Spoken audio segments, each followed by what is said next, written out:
magaalaa Jenivaa ishee dhimmoota addunyaa walxaxaa ta'an furuun beekamtu keessatti kaleessa seenaaraatu barreeffame.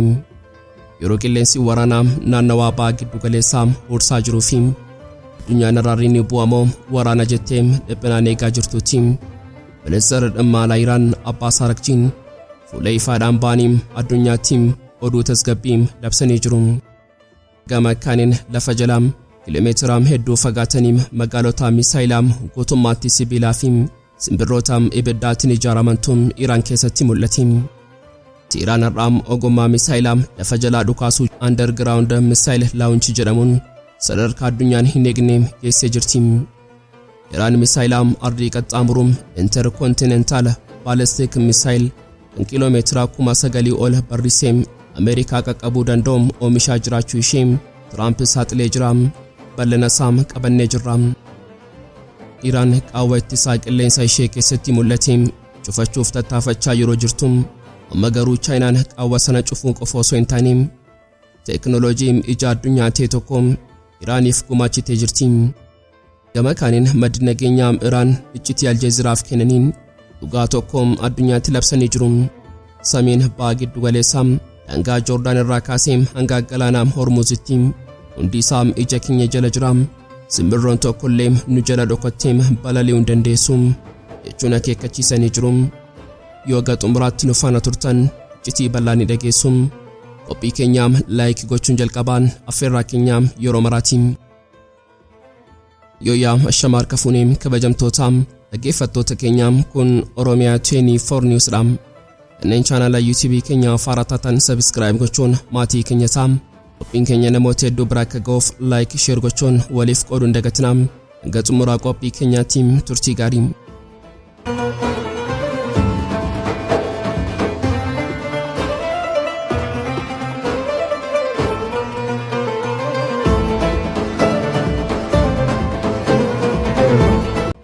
Magaalaa Jenivaa ishee dhimmoota addunyaa walxaxaa ta'an furuun beekamtu keessatti guyyaa kaleessaa kamisaa seenaaraatu barreeffame. Yeroo qilleensi waraanaa naannawaa ba'a giddu galeessaa hursaa jiruu fi addunyaan araarriin bu'amoo waraanaa jechuun dhiphinaan eegaa jirtutti Ministirri Dhimma Iraan Abbaas Araghchiin fuula ifaadhaan ba'anii addunyaatti oduu tasgabbii labsanii jiru. Har'a guyyaa addaatti mariin har'aa isa kanaan duraa hunda caalaa dheeraa fi cichoomina kan qabu ture jedhan. Sa'aatii 4 ganamaa hanga waaree booda walumaa galatti sa'aatii 6 guutuun dhiphinaa fi falmii cimaan booda ifni dhumarratti mul'achuun eegalee jira. Taphni kun garuu fuula fuulatti hin turre. Ameerikaan gamoo tokko Iraan gamoo biraa gidduu isaanii ammoo riqicha nagaa ta'uun kan deddeebi'e Ministirri Dhimma Alaa Omaan Badr al-Busaydiidha. Kana qofa miti Raafaayil Giroosii hoogganaa ejensii atoomikaa idila addunyaa yeroo murteessaa sanatti gidduu seenuun ilaalcha teeknikaa fi siyaasaa wal simsiisuuf dhamaa ture. Araghchiin akka mirkaneessanitti Omaan akkuma aadaa ishee qabxiiwwan wal dhabsiisan laaffisuu irratti gahee leencaa taphatteetti. Ministeerri Omaan sunis tarkaanfii guddaa deemneerra jechuun Tiwiitar irratti mirkaneessanii jiru. Lafa Jalaa mariin sun fayyaa fi bu'a qabeessa akka ture ifamee jira. Araghchiin dhimma niwukileeraa fi dhimma qoqqobbii irratti tarkaanfii guddaa gara fuula duraatti deemneerra. Waan irratti wal dhabnus ifa baafnee jirra. Waan irratti walii galluus adda baasnee jirra kan jedhan kun ergaa salphaa miti. Kun Iraan mirga ishee kabachiifachuuf ejjennoo jabaa qabaachuu ishee wajjin nagaas akka barbaaddu agarsiisa. Waldhabdeen ammayyuu jiraatus afurri marii kanaa isa duraan irraa baay'ee fooyyaadha. Wanti hunda caalaa boonsu garuu cichoomina Iraan dhimma maallaqaa fi qoqqobbii irratti agarsiisedha.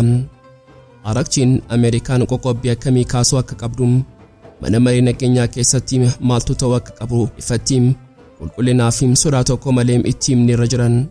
Iraan nuti mirga keenya dabarsinee hin kenninu garuu yoo mirgi keenya kabajame walii galuuf qophiidha jechuun ejjennoo ishee ifa gootee jirti. Amma gara hojiitti seenuuf walii galamuu isaa Araghchiin mirkaneessanii jiru. Guyyaa wiixataa dhufurraa eegalee ogeeyyiin teeknikaa magaalaa Viyennaa keessatti wal arganii dhimmoota xixiqqoo furuuf hojii jalqabu. Kana qofa osoo hin taane torban tokko gadii keessatti deebinee wal argina jechuun Araghchiin waadaa galanii jiru. Tadii marsaa afuraffaa marii kana dafanii taa'u. Kunis dhugumatti hooggantoonni lameenuu furmaata ariifachiisaa akka barbaadan akeekam. Walumaa galatti mariin Jenivaa kun carraa dhumaa jedhamee kan sodaatame yoo ta'us amma carraa nagaatee mul'achaa jira. Arakchii fi gareen isaa hooggantoota biyyaa Teheraan mariisisuuf gara biyyaatti deebi'anii jiru. Ameerikaanis akkasuma garaan dippilomaasiis dandeessii falmis ni dandeessii. Har'a garuu dippilomaasiin injifachaa jirti. Addunyaan amma wiixataa Viyeenaa fi torban dhufu Jenivaa eegaa jirti. Yeroo saatalaayitiin basaasa Ameerikaa fi Israa'el samiirra naanna'anii waan lafarra jiru hundaa akka ija cululleetiin sakattaaniitiin Iraan garuu tarsiimoo addunyaa raasuun kan ija diinaa jalaa gootummaatti dhokatu tokko qabattee baatee jirti. Lafarra homtuu hin jiru, gaarreen callisanii jiru, gammoojjiin duwwaadha. Garuu lafa jalaa kiiloomeetira hedduu gadi fagaatanii magaalota Misaa'elaa gootummaatti sibiilaa fi simbirroota ibiddaatiin ijaaramantu jira. Teheraan irraa ogummaa Misaa'elaa lafa jalaa dhukaasu yookaan underground missile launch jedhamuun sadarkaa addunyaan hin eegne irraa geessee jirti. Kalaqni kun har'a tasaa kan dhalate miti. Bu'aa aarsaa waggoota 40maatiin bara 1980 keessaa yeroo waraanaa Iraan fi Iraaq Saddam Hussein samii Iraan ibiddaan yeroo uffisuun Teheraan barumsa jabaa tokko baratte. Diinni keenya samii irraan nu miidhuu danda'a, kanaaf nuti lafa jala seenuu qabna. Guyyaa sanaa kaastee injiineroonni Iraan teeknooloojii Kooriyaa kaabaarraa argatan gabbifachuun gaarreen Zaagroosii fi gammoojjiiwwan bal'aa jalatti dandilee baaburaa dheeraa, holqaawwan sibiilaa fi buufataalee Misaa'elaa kan xiyyaaraan hin rukutamne ijaarrachuu eegalan. Wanti nama ajaa'ibu teeknooloojiin kun holqa qofa miti, inni sirna of jijjiiruu qaba. Misaa'eloonni gurguddoon baabura lafa jalaan fiigan saffisaan gara afaan holqaa dhufu. Afaanichi biyyeen dhagaa fi konkireetiin haguugamee ija saatalaayitii jalaa dhokata. Garuu yeroo ajajni dhukaasii jedhu kennamu afaanichi akka tasaa banama. Misaa'elli sekoondii muraasa keessatti qilleensa keessaa ol utaala. Deebi'ee afaanichi ni cufama. Diinni bakka ibiddiitti keessanaa argatee deebii kennuu osoo hin yaadiin Misaa'elli Iraan kiiloomeetira 10,000 barrisee bakka yaadame rukutee jira. Biyyoonni gurguddoon akka Ameerikaa, Raashiyaa fi Chaayinaan illee siiloos yookaan boolla Misaa'elaa qabu. Garuu kan Iraan adda kan taasisu saffisaa fi haphisuu isheeti. Misaa'eloonni ishee boba'aa jabaa fayyadamu. Kana jechuun boba'aa naquuf yeroo hin gubdu battalumatti dhukaasuuf qophiidha. Baaburaan waan socho'aniif bakka tokkorraa si'a hedduu dhukaasu. Sana booda daqiiqaa keessatti bakka biraatti jijjiiramu. Basaasonni Ameerikaa eessaa dhufeem jedhanii yeroo dhibbatan Iraan holqa biraa keessaa dhukaasa lammaffaa gaggeessiti. Tarsiimoon kun Iraaniif faayidaa lubbuu kennee jira. Tokkoffaa saatalaayitiin diinaa lafa jalaa arguu hin danda'u. Lammaffaa immoo boombiin Ameerikaa bunker buuster jedhamullee gaarreen jabaatoo fi konkireetii lafa jalaa sanaa uruurratti daangaa qaba. Sadaffaaf inni hunda caalu Iraan haleellaa tasaa raawwachuuf dandeettii guutuu horattee jirti. Walumaa galatti har'a Iraan lafa jalaa mootummaa lammaffaa ijaarrattee jirti. Tiraamp dooniiwwan isaa galaanarra naannessuus dhugaan waraanaa garuu gaarreen jala jira. Iraan teeknooloojii lafa jalaa kanaan diina ishee kamiifiyyuu ergaa ifaa dabarsiteetti. Nuti lafarraa yoo hin mul'anne illee lafa jalaan garuu diina keenya ni gumna. Kunis injifannoo injineeringii fi waraanaa kan Iraan waggoota dheeraaf itti dhamaatedha. Barii guyyaa kaleessaa Waashingten keessatti sodaaraam kan kanaan dura hin turre uumee dammaqee jira. Waggoota dhibbaaf Ameerikaan galaana Atlaantik akka gaachanaatti fayyadamtee diinni fagootti nu hin dhaqqabu jechuun of gowwoomsaa turte. Garuu pireezidaantiin Doonaald Tiraamp haasaa isaanii isa seenaa Ameerikaa keessatti dheeraa ta'e keessatti dhugaa dhooftuu akka liqimsuuf dirqamanii jiru. Kiiloomeetirri 9,000 inni Ameerikaa fi Iraaniin gargar baasu sun har'a lakkoofsa qofatee jira.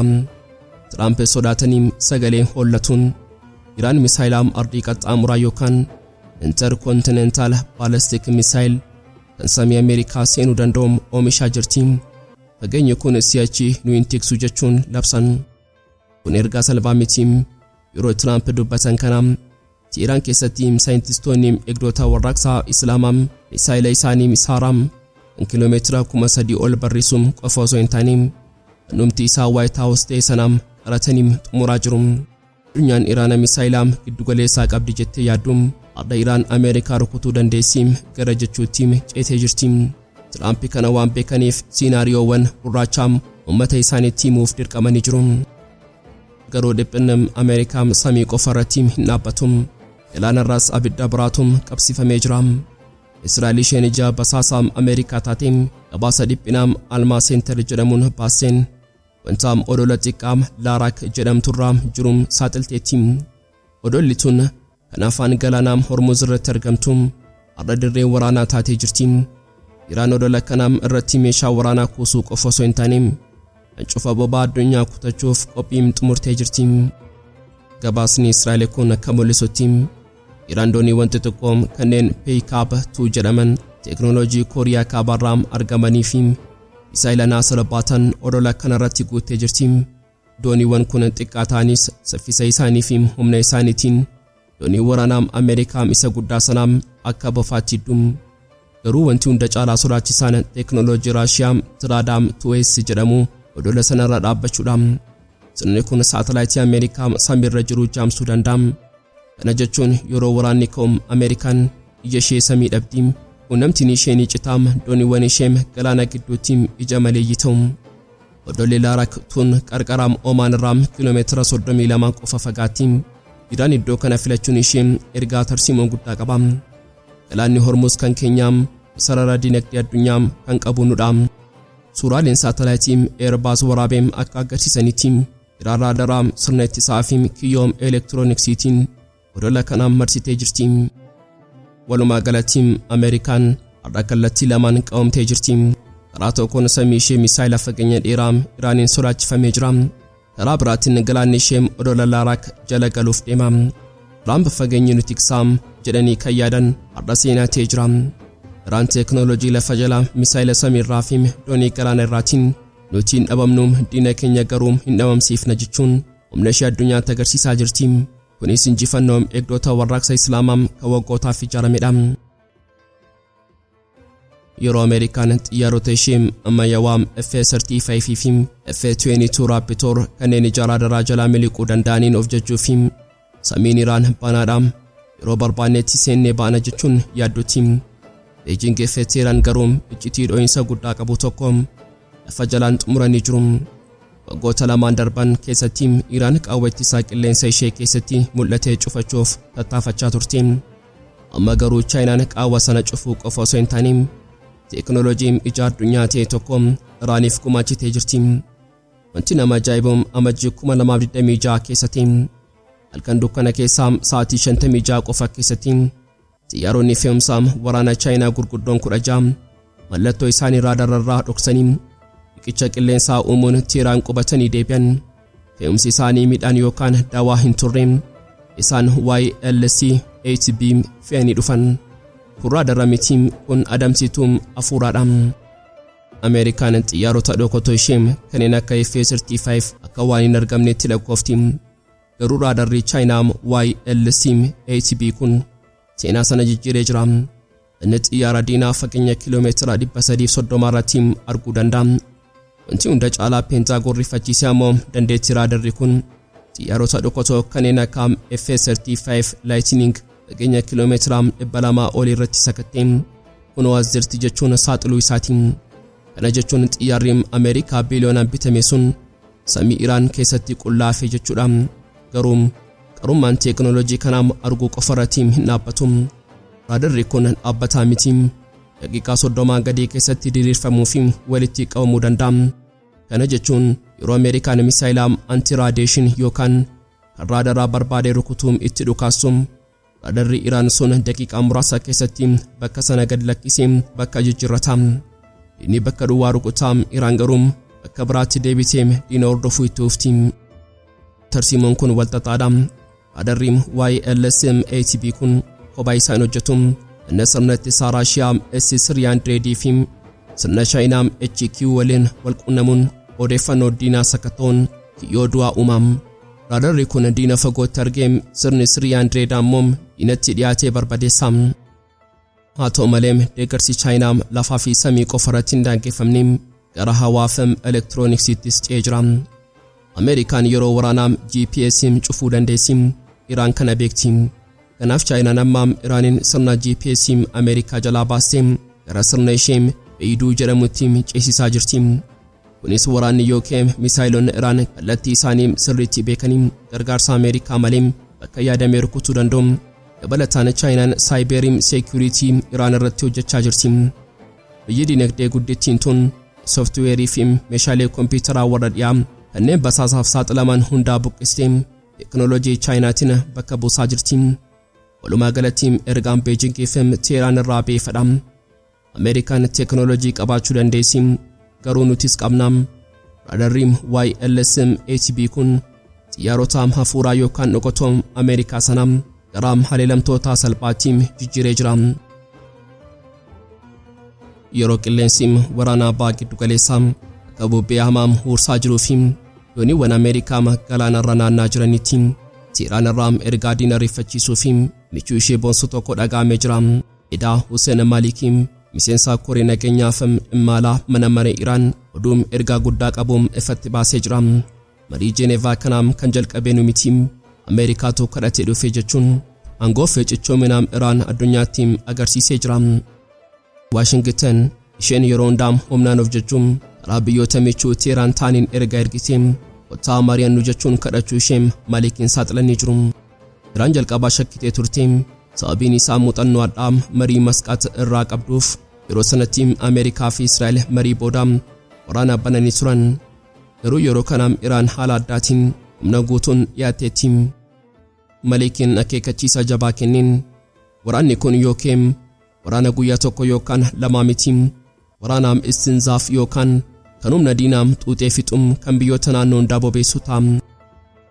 Maddeen nageenyaa Iraan iccitii Aljeeziraaf kennaniin dhugaa tokko addunyaatti labsanii jiru.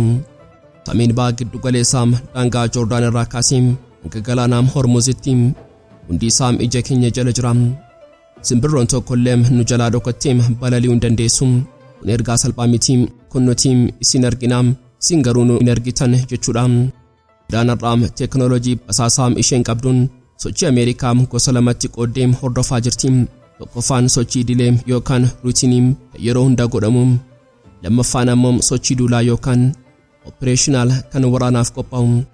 Teheraan waan beektuuf biyyoota ollaa ishee keessattuu Joordaaniin akeekkachiisaa jirti. Lafa keessan diinaaf hin kenninaa, yoo diinni lafa keessan irraa ka'ee nu rukute nutis bakka diinni keessanaa nagaa hin goonu. Kunis dippilomaasii fi dorsisaa wal makuun Ameerikaa qopheessuuf tarsiimoo jabaadha. Garuu wanti lafarratti ta'aa jiru seenaa bara 2003 yeroo waraana Iraaq tokkoon yaadachiisa. Ragaaleen Open Source akka saaxilaniitti Ameerikaan xiyyaarota waraanaa 300 ol gara naannichaatti guurtee jirti. Lakkoofsi kun humna qilleensaa biyya tokko guutummaatti kan dhuunfatudha. Dooniiwwan gurguddoo lamaan USS Abraham Lincoln fi USS Gerald Ford magaalota bishaan irraa ta'anii xiyyaarota ammayyaawaa baatanii galaanarra dhaabbatu. Egaan kabajamtoota dhaggeeffattoota Oromia 24 News qophii guyyaarraaf qabannee dhiyaannee asumarratti goolamaa kanneen chaanala YouTube keenya Har'a taatan subscribe gochuun maatii keenya ta'aa. Qophiin keenya namoota hedduu bira akka ga'uuf like share gochuun waliif qooduun dagatinaa. Hanga xumuraatti waan nu faana turtaniif galatooma.